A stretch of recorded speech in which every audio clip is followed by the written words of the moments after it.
여러분 구원 받았습니까?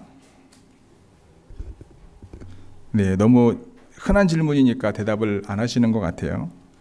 교회 다니면서 또는 신앙생활하면서 구원 받았습니까? 라는 질문을 한 번 이상은 여러분 꼭 들어봤을 겁니다. 이 구원 받았습니까? 라고 하는 질문의 뜻이 뭘까요, 여러분? 아마 오늘 죽어도 천국에 갈 확신이 있습니까? 라는 질문하고 같은 의미이지 않을까. 그래서 전도 폭발 훈련에서 보면 이 질문에 대해 답을 하게끔 하거든요. 정말로 오늘 죽어도 천국에 갈 확신이 있습니까? 이 질문에 예 또는 아멘이라고 대답하셨다면 그 대답의 의미는 뭐죠? 나는 오늘 죽어도 천국에 갈 확신이 있습니다. 여러분 구원 받았습니까? 우리는 전도하면서 이런 얘기 하잖아. 예수 믿고 구원 받아야지, 이런 이야기를 많이 합니다. 이 말의 의미는 아마도 예수 믿고 하나님 나라 가야지, 예수님 믿고 천국 가야지 라고 하는 의미로 전달했을 겁니다. 예수님의 가르침과 여러분 그분의 삶을 묵상하다 보면 하나님 나라, 천국을 빼고는 이야기할 수 없을 정도로 많이, 그다음에 자주, 그리고 강조하셨습니다. 하나님 나라 또는 천국에 대해서 우리는요, 아무런 고통과 차별이 없는 곳으로 생각합니다. 그래서 이 땅에서 질병 때문에 고통을 받다가 죽은 이의 가족들에게 이런 얘기를 하잖아요. 이제 고통이 없는 곳으로 가셨습니다 라는 말로 위로하잖아요. 천국은 우리가 이제 통치의 영역이라고 이야기합니다. 그래서 하나님께서 영원히 통치하는 곳이라고 말합니다. 그래서 불평등 또는 불합리함 가운데 사는, 이 땅에 사는 삶에 마음을 두지 말고 영원한 하나님의 나라의 소망을 두어야 된다라고 권면하면서 격려합니다. 그런데 여러분, 이 땅에서 질병의 고통이 없는 사람들 또는 이 땅에서 불평등과 불합리한 일을 겪지 않고 자신의 뜻대로 모든 것을 할 수 있는 물질과 권력을 갖고 있는 사람들에게 천국은 의미가 있을까요? 그들에게는 아마 의미가 없을 확률이 훨씬 많습니다. 왜냐하면 이 땅이 곧 뭐죠? 천국이기 때문에 그렇습니다. 이 땅에서 고통을 받지 않고 자신의 권력으로 모든 것을 할 수 있기 때문에 굳이 천국에 갈 필요가 없다고 생각합니다. 그래서 여러분, 휴양지에서는 전도하기가 쉽지 않습니다. 제가 2012년 5월부터 2019년 6월까지 하와이 호놀룰루에 사역을 했었습니다. 여러분, 하와이의 닉네임이 뭔지 아십니까? 하와이의 닉네임이? 우리 이지원 집사님 어디 계신가요? 하와이의 닉네임이 뭡니까? 우리 하와이에 사셨던 우리 이지원 집사님. 하와이 닉네임이 있어요. 그게 뭐냐면 999당입니다. 999당. 왜 999당일까요? 네, 우리나라 연어 유희죠. 천당 바로 밑이니까 999당인 거예요. 그만큼 천당에 가까운 삶을 누릴 수 있는 곳이 이제 하와이라고 합니다. 실제적으로 이제 호놀룰루는 아니지만 빅아일랜드 가면 그 높이가, 거기서는 이제 좀 날씨가 추우면은요, 마우나 로아 같은 데 가면은 꼭대기에 천문대가 있는데 거기서 눈을 볼 수 있고, 그 다음에 이제 해변가로 와서 수영을 할 수가 있습니다. 그리고 마우나 케아 같은 경우에는 지금도 활화산이 있고요. 가끔 하와이에 화산이 터진 사건이 나잖아요. 그게 바로 빅아일랜드 남쪽 끝이거든요. 모든 게 공존하는 곳이 이제 하와이인 거죠. 그만큼 이제 999당이 여러 가지 의미가 있는데 저는 여러 가지 의미가 있는 것 같아요. 하와이에 사는 사람들, 여러분 굳이 교회 갈 필요 있을까요? 없을까요? 없습니다. 그래서 전도하기가 참 쉽지 않습니다. 하와이 기독교인 인구가 10%도 안 됩니다. 제가 알고 있기로는 5%도 안 되는 걸로 알고 있습니다. 그만큼 살기가 좋은 거죠. 그런데 여러분, 재미있는 건 뭐냐면 제가 사역했던 푸른진주교회에 나오신 성도님들 많지는 않았지만 그분들 이야기를 들어보면 여러분, 평범한 사람들이 없습니다. 기구한 사연이 있는 분들이 답니다. 거의 대부분입니다. 하나님의 은혜가 필요한 사람들이 교회에 왔던 거죠. 하와이에 있는 모든 교회와 성도들을 제가 일반화할 수는 없지만 기구한 사연이 있어서 하나님의 은혜가 필요해서 구원의 메시지가 필요해서 교회에 오는 사람들이 대부분이지만 그런 것이 없이, 쉽게 말하면 자신은 뭐 이 땅에 사는데 부족한 것 없이 사는 사람들이 교회에 오면은 10중 8구 뭐냐 하면 자신의 의의를 드러내는 겁니다. 사회에 봉사하는 차원에서, 불쌍한 사람들을 돕는 차원에서 교회에 오는 사람들이 의외로 많습니다. 그래서 자기 마음에 안 들면은요, 뭐 교회 하는 일 말고 자기가 나름대로 본인이 원하는 펀드를 만들어서 선교를 가기도 하고요, 본인이 사회단체 기부하기도 합니다. 전혀 교회랑 상관없이 자신의 의의를 드러내기 위해서 그렇게 하는 분들이 의외로 하와이에 많습니다. 우리가 알고 있는 대부분의 종교들이 여러분 자신의 노력으로 각자가 주장하는 좋은 곳, 우리는 천국이라고 말하지만 여러 가지 단어들이 있지 않습니까? 그곳에 가려고 합니다. 우리가 잘 알고 있는 손오공이 등장하는 서유기라고 하는 중국 소설에 보면 삼장법사가 불경을 찾아 떠나지 않습니까? 함께 떠나는 사람이 손오공, 저팔계, 사후정이잖아요. 그런데 사실 이들이 이 불경을 찾기 위해 가는 그 서경이라고 하는 곳은요, 먼 곳이 아닙니다. 손오공이 구름 타고 가면요, 그냥 금방 갔다 올 수 있는 거리입니다. 하지만 삼장법사는 그렇게 하는 걸 원치 않습니다. 왜냐하면 81개의 고난을 통과해서 불경을 얻어야지만 가치 있다라고 알고 있기 때문에, 그래서 손오공이 구름 타고 가려고 그러면은 머리에 띄고 있는 금띠를 이제 주문을 걸어가지고 그렇게 하지 못하게 하잖아요. 그래서 힘들고 어려운 고난을 통해서 그거를 얻기를 원하는 모습을 우리는 그 책에서 볼 수 있어요. 참선이나 고행 같은 행위를 통한 깨달음만이 불교에서는 그 다음 단계에 올라가는 참선이라고 이야기를 합니다. 바울은요, 오늘 본문을 통해서 이런 고행을 통해서 또는 종교적인 열심을 통해서 구원을 얻는 것이 아니고 그리스도를 믿는 믿음으로 구원에 이르는 것이다 라고 말씀하고 있습니다. 그냥 그의 생각으로 말하는 것이 아니라 신명기 30장 말씀을 인용하고 그것을 로마서 오늘 말씀이 6절, 7절, 8절 말씀을 통해서 풀어가는 거예요. 서유기의 삼장법사처럼 말씀을 행하기 위해서 하늘로 올라가서 받아와야 되는 것도 아니고요, 바다를 건너가서 가지고 와야 되는 것도 아닙니다. 뭐라고 이야기합니까? 너의 입에 있고 너의 마음에 있다는 거예요. 그리스도인이 구원받기 위해서 예수님이 계신 하늘로 올라가야 되는 것도 아니고요, 예수님 올라가는 것도 아닙니다. 왜냐하면 예수님께서 스스로 성육신 하셔서 인간들 사이에 내려오셨기 때문입니다. 또는 무정갱이로 내려가야 할 필요가 없다는 겁니다. 이미 하나님께서 예수님을 살리셔서 하나님 우편에 앉히셨기 때문입니다. 즉 예수님의 성육신 사건과 부활 사건은 우리의 노력으로 이루어지는 것이 아니라 하나님이 계획하셨고 하나님이 이루셨다는 거예요. 그런데 모세 율법을 주장하는 당시 유대인들은 율법으로 말미암는 의인은 율법을 지키는 행위를 통한 구원을 그들은 주장했지 않습니까? 우리가 알고 있는 것처럼 율법으로 완벽한 사람은 아무도 없습니다. 예수님을 제외하고는. 율법은 원래 의롭다함을 얻도록 주어지는 것이 아니라 우리로 하여금 죄를 깨닫고 하나님의 은혜와 그리스도께로 나아오게 하기 위해서 하나님이 우리에게 주셨는데, 유대인들은 율법 자체를 지키려는 노력을 했던 겁니다.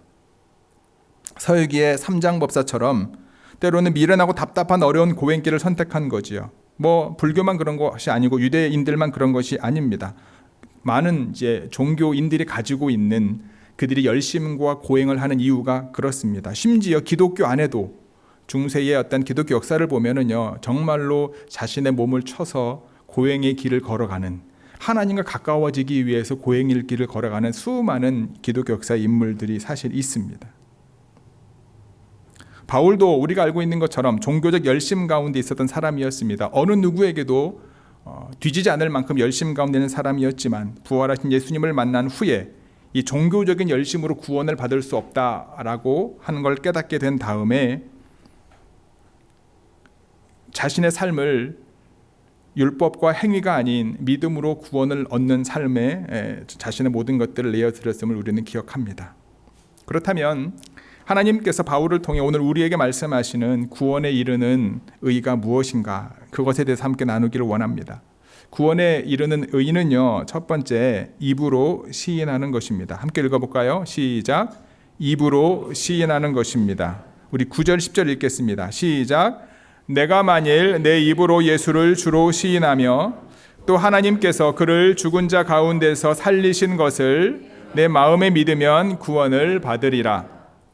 사람이 마음으로 믿어 의에 이르고 입으로 시인하여 구원에 이르느니라. 아멘. 입으로 무엇을 시인해야 합니까? 예수님을 주로 시인해야 합니다. 우리는 마음에 믿지 않는 것을 시인하는 것이 쉽지 않습니다. 즉 마음으로 믿어져야지 입으로 시인하게 됩니다. 무엇이 믿어져야 됩니까? 본문은 뭐라고 말합니까? 하나님께서 예수님을 죽은 자 가운데서 살리신 것이 믿어져야 되는 거예요. 즉 예수님의 부활이 믿어지면 예수님을 나의 주로 시인할 수 있게 되는 겁니다. 여기 시인하다라는 헬라어의 원형은요, 이런 법정 앞에서 서약하는 거예요. 그 말의 의미는 뭐냐면 내 스스로 마음속으로만 그냥 믿는다라고 시인하는 것이 아니라 많은 사람들 앞에서 공개적으로 예수님은 주인이십니다, 나의 주인이십니다 라고 고백하는 것이 시인하다라고 하는 원어의 의미입니다. 특별히 이 주라고 하는 이 퀴리오스라고 하는 단어의 의미가 뭐냐 하면 당시에는요, 여러분 황제를 숭상했습니다. 그래서 이 황제에 대해서 주라고 하는 이 퀴리오스라고 하는 단어를 사용을 했습니다. 그래서 예수님을 주로 고백한다라고 하는 말은 뭐냐면 황제에 있어야 될 자리에 예수님을 갖다 놓는 거예요. 그것이 이제 시인하는 겁니다. 뿐만 아니라 여러분 신적인 존재 혹은 유일신 여호와와 동일시하는 것, 이 퀴리오스라고 하는 단어에는요 그런 신적인 존재를 동일시하는 의미도 포함되거든요. 무슨 얘기냐면 헬라 사람들에게는 황제의 위치에 예수님을 갖다 놓는 거고요. 그 다음에 유대인들이나 하나님을 믿는 사람들에게는 신적인 존재를 믿는 사람들에게는 그 자리에 누구를 갖다 놓는 거예요? 예수님을 갖다 놓는 거예요. 유대인들이나 이방인들이나 둘 다 예수님을 주라고 부르기가 시인하는 것이 쉽지 않다라는 겁니다. 여기서 중요한 것은 뭐냐 하면 마음으로 믿어줘야 되는 거예요. 그래서 진실한 마음으로 예수님을 믿고 영접해야 하는 것입니다. 그래야 하나님의 자녀가 되는 권세를 주시는 거죠. 그럼 어떻게 하면 믿어지게 될까요?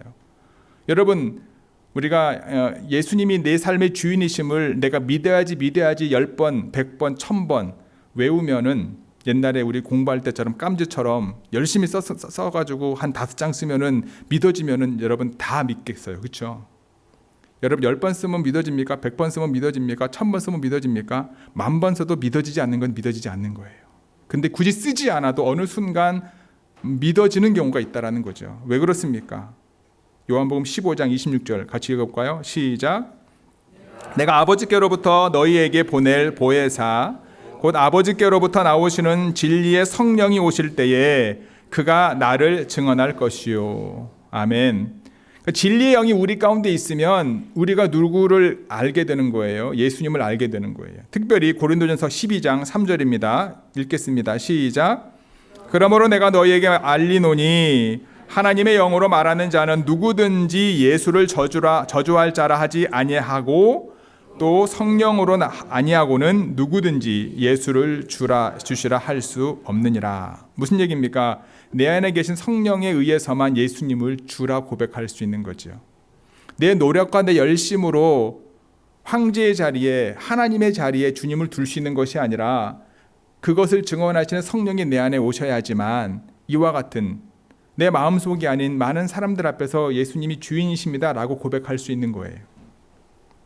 사람들 앞에서 예수님을 주라 시인하는 것은 그 말 자체가 자신이 그리스도인이라고 하는 것을 시인하는 것이고 예수님을 증거하는 전도가 된다는 겁니다. 그러므로 이것은 구원받은 믿음을 가진 사람이 아니면 어떻게 사람들 앞에서 예수님이 내 삶의 주인이십니다 라고 고백할 수 있겠습니까? 그걸 고백하는 순간 구원에 이르는 믿음을 갖고 있는 거다라는 거죠.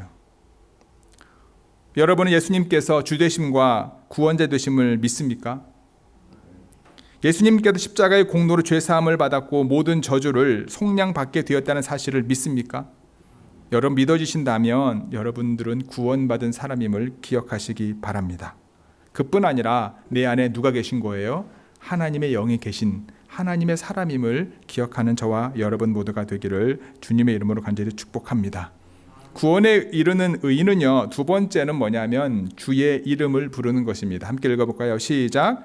주의 이름을 부르는 것입니다. 11, 12, 13절 읽겠습니다. 성경에 이르되 누구든지 그를 믿는 자는 부끄러움을 당하지 아니하리라 하니 유대인이나 헬라인이나 차별이 없음이라 한 분이신 주께서 모든 사람의 주가 되사 그를 부르는 모든 사람에게 부요하시도다. 누구든지 주의 이름을 부르는 자는 구원을 받으리라. 아멘. 바울은요, 먼저 이사야 28장 말씀을 인용합니다. 성경에 이르되 누구든지 그를 믿는 자는 부끄러움을 당하지 아니할 것이다. 여기서 말하는 부끄러움이라고 하는 것은요, 마지막 때에 하나님의 심판으로 인해 당하는 수치를 말합니다. 수치를 당하지 않는 거죠. 하나님으로부터 죄에 대한 심판을 당하지 않는다라고 하는 의미입니다.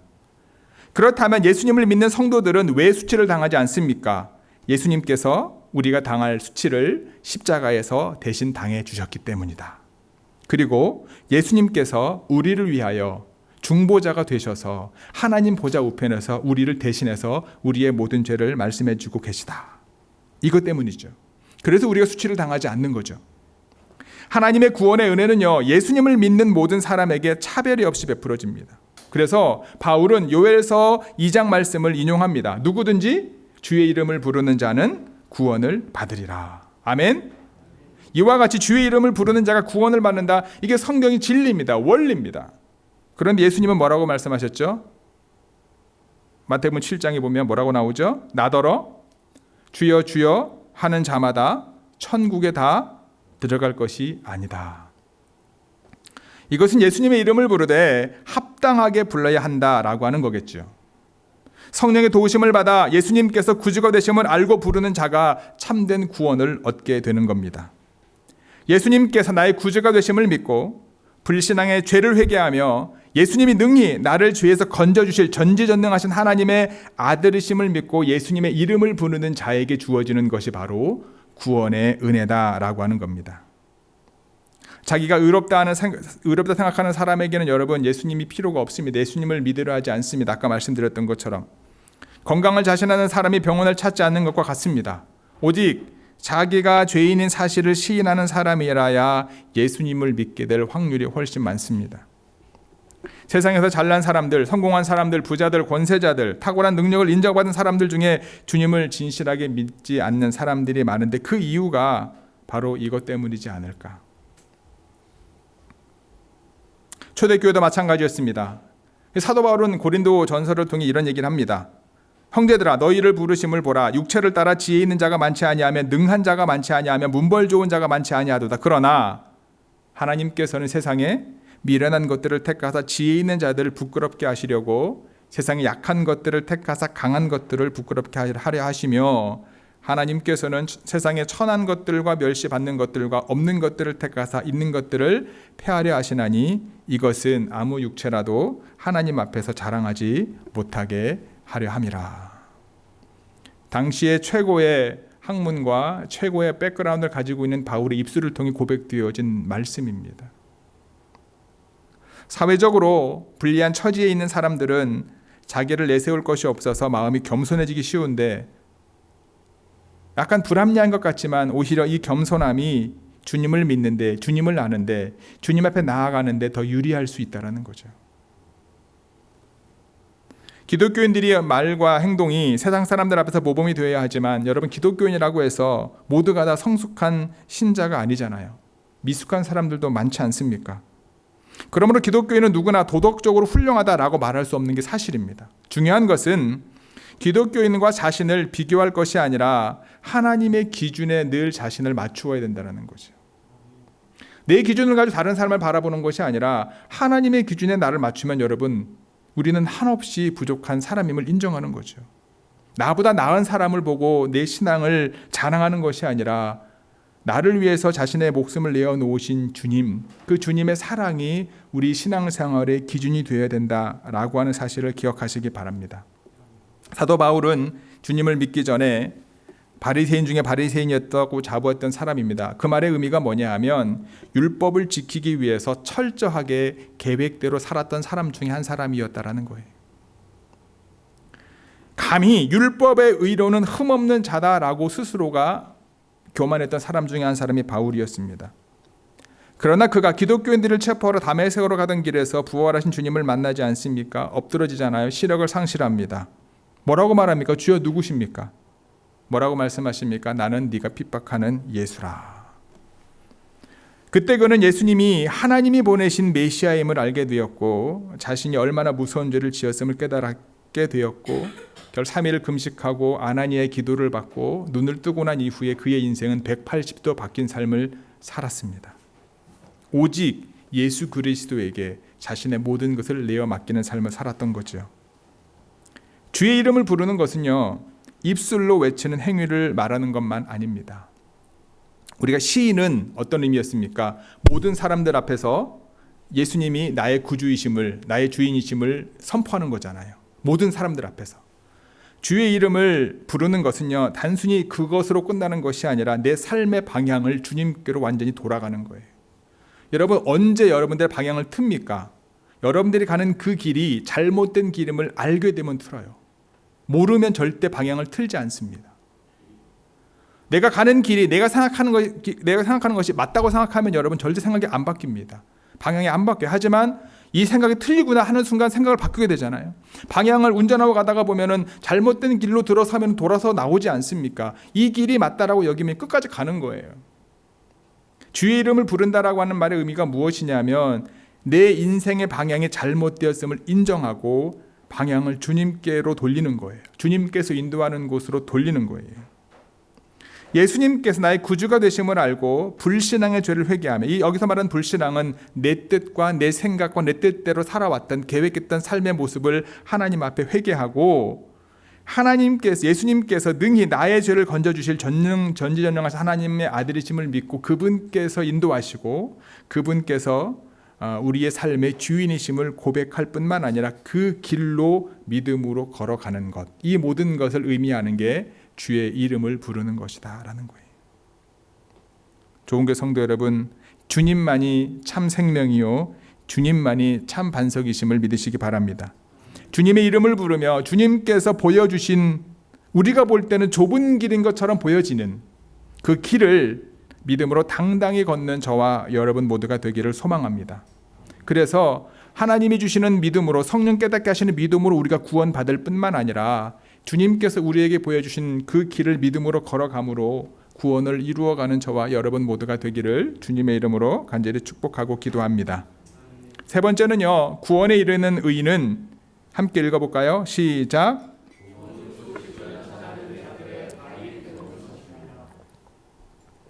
좋은 소식을 전하는 자들의 발이 되는 것입니다.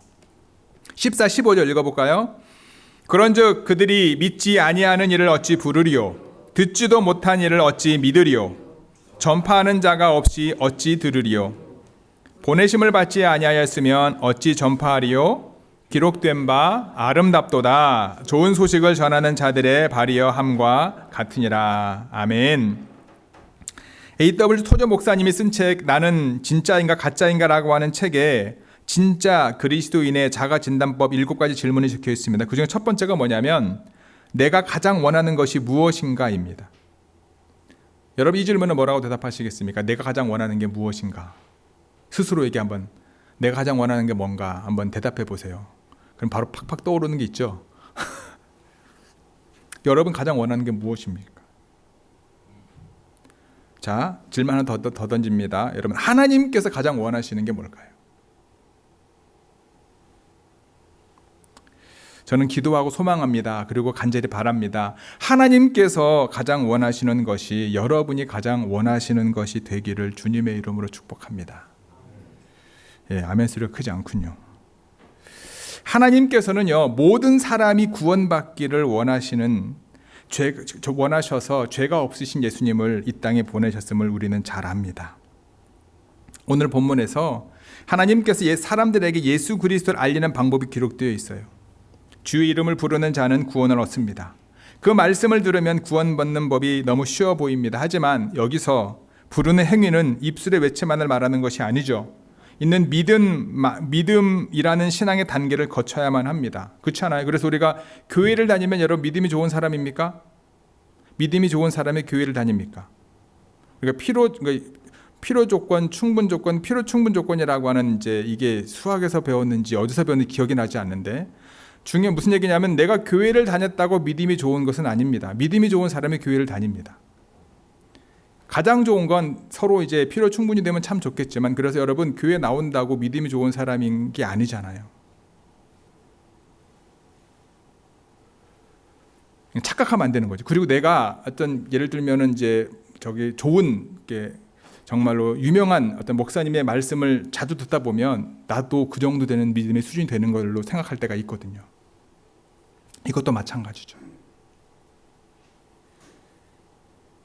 그러니까 예수님의 이름을 부르고 우리가 구원을 받는 삶을 살아가는 게 있어서 이 믿음이라고 하는 행위가, 믿음이라고 하는 고백이 들어가지 않으면 안 되는 거예요. 믿음을 가진 사람들이 입으로 고백할 때 여러분 구원을 얻는 거지, 단순히 그냥 고백만 한다고 해서 믿음 없이 단순한 이름을 부르는 것만으로 구원을 얻을 수 있는 것은 아니다라는 거예요. 그리고 이 믿음은 여러분 들음에서 비롯된다. 그리고 듣기 위해서는 누군가가 전하는 사람이 있어야 된다. 말씀을 전파하는 사람은 하나님께로부터 바로 보내심을 받은 사람이다. 즉 복음을 전파하는 사람은 스스로 복음을 전하는 것이 아니라 하나님의 보내심이 있어야 가능하다라는 거죠. 사도 바울은 그렇게 하나님의 말씀에 순종하여 복음을 들고 가는 발이 아름답다라고 말씀하면서 이사야서 52장 7절을 인용한 거예요. 세상에서 가장 아름다운 발은요, 다른 사람에게 복음을 전하는 사람의 발임을 기억하시기 바랍니다. 왜 복음을 들고 가는 발이 가장 아름다웁니까? 그 이유는 바로 죽어가는 영혼을 살리는 발이기 때문입니다. 예수님께서는 제자를 삼기 위해 가라 하셨습니다. 그렇다면 누가 가야 되겠습니까? 하나님께서는 누구를 부르셨겠습니까? 그렇죠? 먼저 믿은 저와 여러분들을 부르셨음을 기억하시기 바랍니다. 우리가 가야 되는 거죠. 삶의 자리에 나아가야 되는 거죠.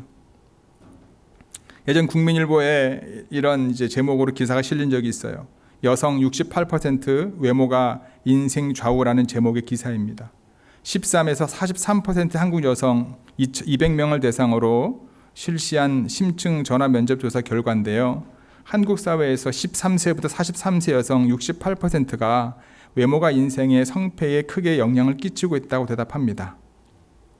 78%는 외모 가꾸기는 멋이 아니라 생활의 필수 요소라고 생각하는 것으로 조사됐고요. 외모 가꾸기에 하루에 평균 53분을 투자하고 거울은 평균 8.3회 보는 것으로 나타났다고 합니다. 여러분 여성만 그럴까요? 요즘은 안 그렇더라고요. 한국에 있는 남자 젊은 친구들도요.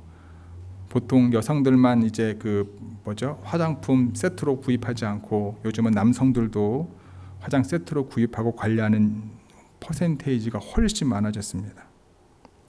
23세, 34세 여성들은 외모가 경쟁력을 높일 수 있는 수단이라고 생각하고요.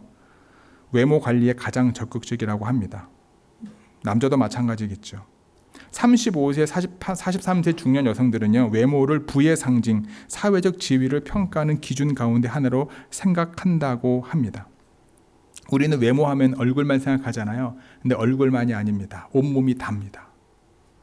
좋은 신발, 자기에게 보이기에 아름다운 신발을 신기 위해서 발 성형, 종아리 성형, 이런 보톡스를 눈에만 넣는 줄 아십니까? 아니요. 온몸에 다 넣습니다. 그런데 안타까운 건 뭐냐면 그게 통하는 사회가 한국 사회다라는 거예요.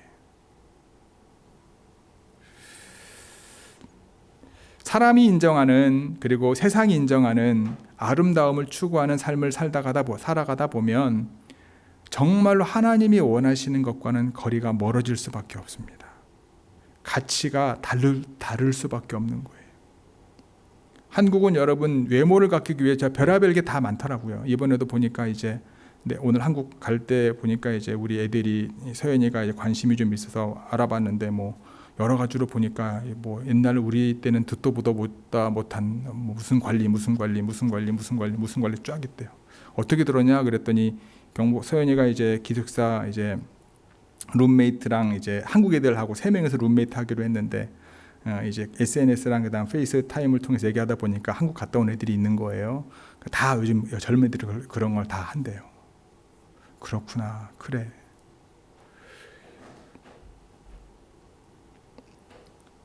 세상이 그리고 사람들에게 내가 인정받기 위해서 내가 무엇을 갖추고 준비하고 그들에게 인정받기 위해서 내가 열심하고 노력을 하는 것에 대해서 제가 이제 비난하는 것이 아니라 과연 그것과 하나님이 원하시는 것하고 얼만큼 거리가 있냐라는 거예요.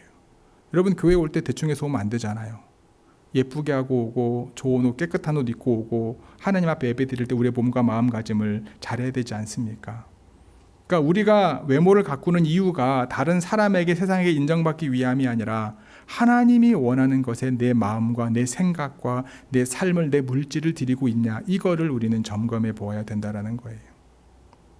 가장 아름다운 발이 뭐라고 말합니까? 좋은 소식을 전하는 그 발.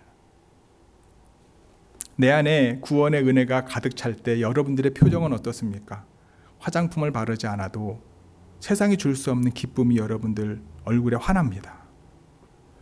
하나님 앞에서 우리의 몸과 마음이 평강 가운데 있게 되면 여러분 내 몸에 아팠던 병균도 다 나갈 수밖에 없어요. 여러분 코로나 바이러스의 핵심이 뭡니까? 면역체계 질환이잖아요.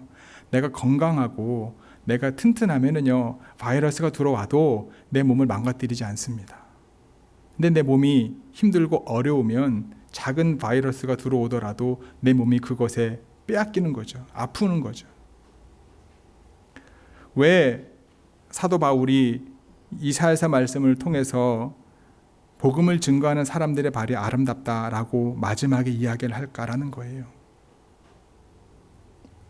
유대인들이 가지고 있었던 그가 또한 알고 지켜왔던 것들하고 이 복음의 차이를 분명하게 바울이 말하고자 하는 거예요. 그리고 단순히 내가 시인하고 주님의 이름을 부르는 것이 말과 다른 사람들에게 보이기 위한 행위가 아니라 예수님이 주 되신 삶을 사는 것, 이것이 뭐예요? 내 발이, 내 삶이 복음을 증거하는 삶을 살아가는 것이다. 바울은 그렇게 결론 지어가고 있다는 거예요.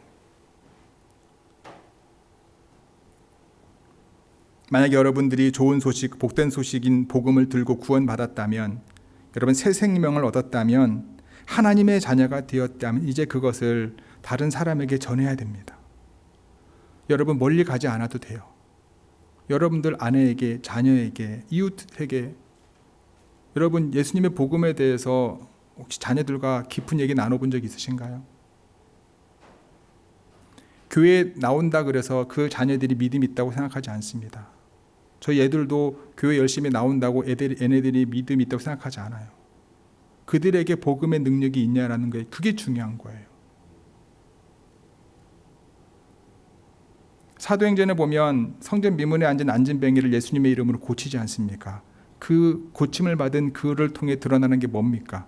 뛰어다니면서 예수님을 증거하는 삶을 삽니다.